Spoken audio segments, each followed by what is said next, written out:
Hello' everyone, এয়া আমাৰ Dabur অন্নপ্ৰসন্নৰ gift. এতিয়া আমি আনবক্সিং কৰিম।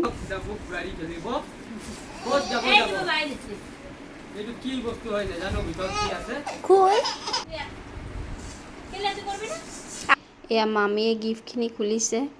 মামী আৰু ভণ্টি বেছি এক্সাইটেড আছিলে গিফ্ট চোৱাৰ কাৰণে।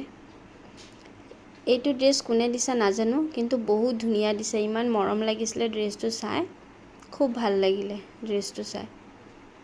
গিফ্ট মানে নকৰে, বিশেষকৈ আশীৰ্বাদ কৰিব আমাৰ ডাবুক, যাতে ভালে থাকে, সুস্থ থাকে, আগলৈ যাতে আগবাঢ়ি যায়, তাৰ বাবে কামনা কৰিব আপোনালোকে, সেইটোৱে বিচাৰোঁ।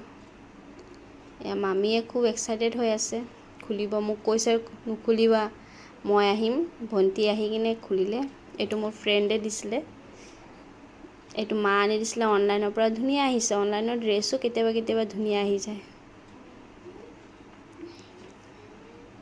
সৰু বেবীৰ বস্তু ধুনীয়া থাকে, কাপোৰ কানিবোৰ দেখিবলৈ ভাল। বিশেষকৈ ছোৱালীৰ কাপোৰ বেছি দেখিবলৈ ধুনীয়া লাগে, ল'ৰাৰ কি এটা পেণ্ট টপ এইকেইটাই আৰু। এফালে এইটো চান দিছিলে মামা, আমাৰ মামাৰ ঘৰৰ পৰা চান দিয়ে পিন্ধিবলৈ। এফালে মামীয়ে আনি দিছিলে নজৰ সুৰক্ষা কৱচ, যাতে নজৰ নালাগে, তাৰ বাবে এইটো বনাই আনিছে।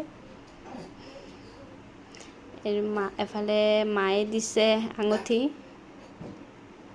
আঙুঠি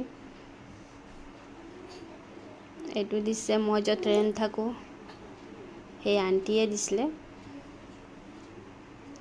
আৰু এফালে পাপাই আগত চেন দিছিলে, জন্ম হোৱাৰ লগে লগে পাপাই চেন আনি দিছিলে পিন্ধিবলৈ। বিশেষকৈ একো দিব পৰা নাই এতিয়া, পিছতকৈ দিম।